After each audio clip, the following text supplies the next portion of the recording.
আদেশটা সম্পূর্ণ বেআইনি। এই আদেশ যারা করিয়েছেন ইয়ারকে দিয়ে, রাষ্ট্রপতিকে দিয়ে সই করিয়েছেন, এদের প্রত্যেককে আইনের আওতায় আনা উচিত। জুলাই সনদের একটা রূপ হচ্ছে যে 25টা রাজনৈতিক দল যারা স্বাক্ষর করেছেন উইথ নোট অফ ডিসেন্ট, এটা একটা রূপ। আরেকটা রূপ হচ্ছে ডক্টর ইউনূস এবং আলী রিয়াজের সনদ, যেটাকে এই নোট অফ ডিসেন্টগুলোকে ফেলে দিয়ে তারা আরেকটি গণভোটের জন্য আরেকটি জুলাই সনদ তৈরি করেছেন। তো ডক্টর ইউনূস প্রথম আমাদেরকে বলেছিলেন যে ধরুন 100টা প্রস্তাবনা, সংস্কার প্রস্তাব নিয়ে আমরা মাঠে গেলাম, আমরা সবাই মিলে 10টা প্রস্তাবে একমত হলাম, এই 10টা হচ্ছে সংস্কার হবে।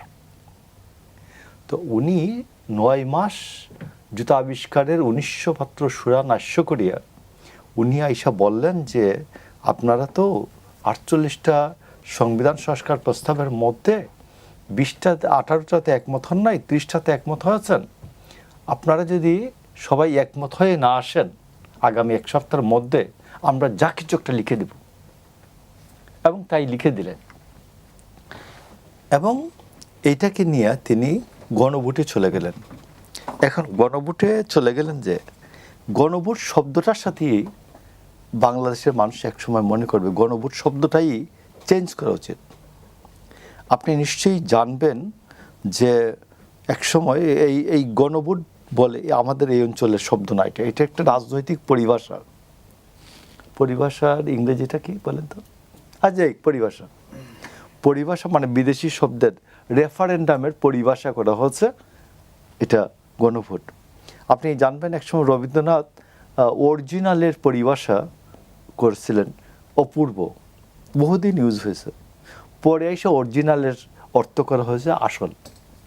তো এখন আমি আপনাকে বলছি যে এইখানে যে গণভোট শব্দের ইংরেজি অর্থটা হচ্ছে রেফারেন্ডামের মূল শব্দটা হচ্ছে রিফেরি, পুনরায় যাচাইকরণ, পুনরায় যাওয়া।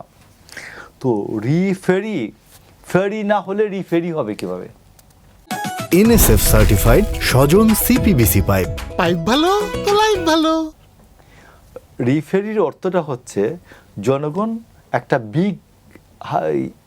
লার্জ নাম্বার, একটা বিশাল নাম্বার পিপল, তো তারা তাদের একটা প্রতিনিধি পাঠায়। এই প্রতিনিধিরা সার্বভৌম ক্ষমতা প্রয়োগ করে একটা সার্বভৌম হাউস তৈরি করে প্রতিনিধিদের। এই প্রতিনিধিরা একটা সিদ্ধান্ত নেন, সিদ্ধান্ত নিয়ে যখন আবার তাদের কাছে যান, এটা হলো ফেরি, জাস্ট ফেরির ইংরেজি রিফেরি। তো পুনর্যাচাইকরণ ভোট এইরকম, বা পুনর্যাচাইকরণ প্রক্রিয়া। তো এইটা তো যাচাই ইয়ার আগেই, ফেরি হওয়ার আগেই রিফেরি হবে কিভাবে? মানে আমার প্রতিনিধি নির্বাচন হবে, প্রতিনিধিরা তারা সিদ্ধান্ত নেবেন, দেন তারা যাবেন। আপনি সালিশে কি হয়, 100 জন বা 200 জন বসা থাকেন, এর মধ্যে 5 জনকে একটা কমিটি করে দেওয়া হয় যে আপনার সিদ্ধান্তটা নিয়ে আসেন। এরা আইসা বলে আমরা এই সিদ্ধান্ত নিছি, কেউ বলে না এটা এই বিষয়টা তো আমরা একমত না, আবার যান ভিতরে যান, আবার গিয়ে সিদ্ধান্ত নিয়ে আসেন। দ্যাট ইজ কল্ড গণভোট এবং পার্লামেন্ট, এর মধ্যে ডিফারেন্সটা এটা। তো এই জন্য আমি একটু বলছি যে এই বিএনপি ওই সময় গণভোটে যে রাজি হয়েছে সেইটার কথা ছিল যে জুলাই সনদের প্রতি আপনার আস্থা আছে কিনা।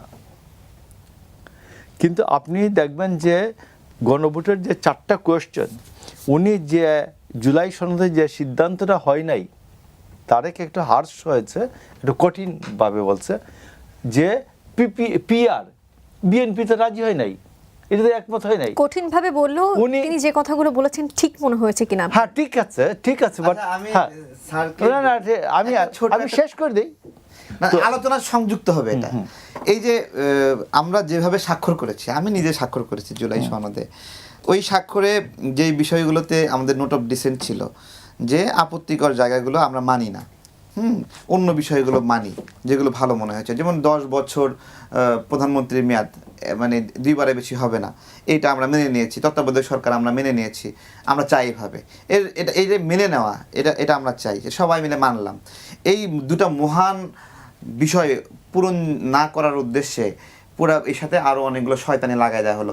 25টা দল যে স্বাক্ষর করলো, প্রথমত সেই স্বাক্ষরটা হলো সেইভাবে মানা হলো না, তাদের ইচ্ছা মতো করে দিয়ে দিল। আমার প্রশ্ন হলো, যেই 25টা দলও স্বাক্ষর করছে তাদের তো মানা হলো না, কিন্তু এই 25টা দলও কি সারা বাংলাদেশের সকল জনগণের প্রতিনিধি?